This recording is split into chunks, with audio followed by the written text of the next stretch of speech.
مشكلة ممكن تكون بتقابلنا في صلاة التراويح. ساعات ممكن يكون حد شايف إن هو مش عايز يروح يعني يصلّي التراويح علشان لمجرد إن هو بيحس إن هو مش فاهم حاجة أو مش مستشعر لذة الصلاة. يعني الناس كلّها بتقعد تقول الله الشيخ ده صوته حلو، أنا بابقى مبسوط أوي بالصلاة، نِفْسي عايز أروح أصلّي. هو بيحس إن هو المعاني دي مش عنده. فبيقرر بقى إن هو خلاص لأ، أنا خلاص مش هاروح أصلّي وهاوقّف، ما أنا كده اللي عندي مشكلة أو فيّا غلط. الناس كلّها مبسوطة وحابة صلاة التراويح وأنا يعني مش حاسس إن أنا مبسوط أوي زيّهم، أو باحس إن أنا الشعور الأكتر اللي بيأثّر عليّا إن أنا رجلي وجعاني وإن أنا واقف ورا الإمام يعني كل ده ومش فاهم حاجة. طيب تعالوا بقى كده نشوف حاجة، لإن طبعًا هيبقى في حالتين.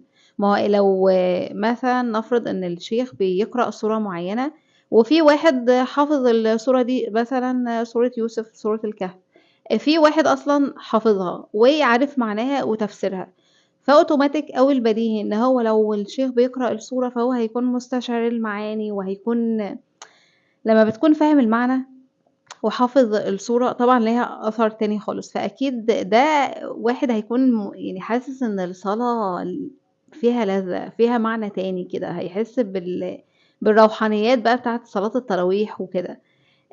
حد تاني صادف إن الشيخ بيقول سورة هو أصلًا ما يعرفهاش، ممكن يكون أول مرّة يسمعها أو مش حافظها، مش فاهمها، فطبيعي البديهي هو هيحس إن هو كده مش فاهم حاجة، وهيبقى اللي غالب عليه شعور إن أنا حاسس إن أنا تعبان، رجلي وجعاني، مش عارفة إيه.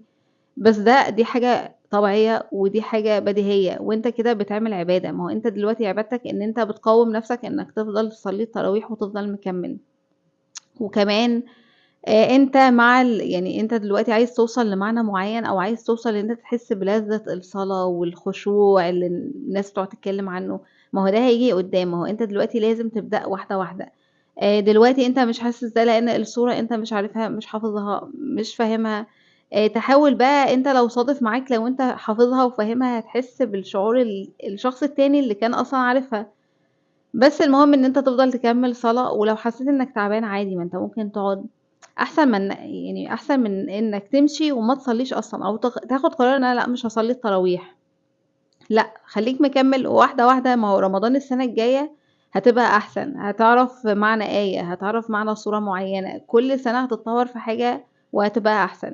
لكن إن أنا أسيب الصلاة وأقول مش هاصلّي التراويح لأ، أنت حتى لو مش فاهم المعنى فدي عبادة ليك إن أنت بتحاول تعمل نافلة، بتحاول تاخد اللي هو ثواب الصلاة، وربنا يكرمنا جميعًا يا رب، ورمضان كريم وكل سنة وأنتم طيبين، وقولوا لي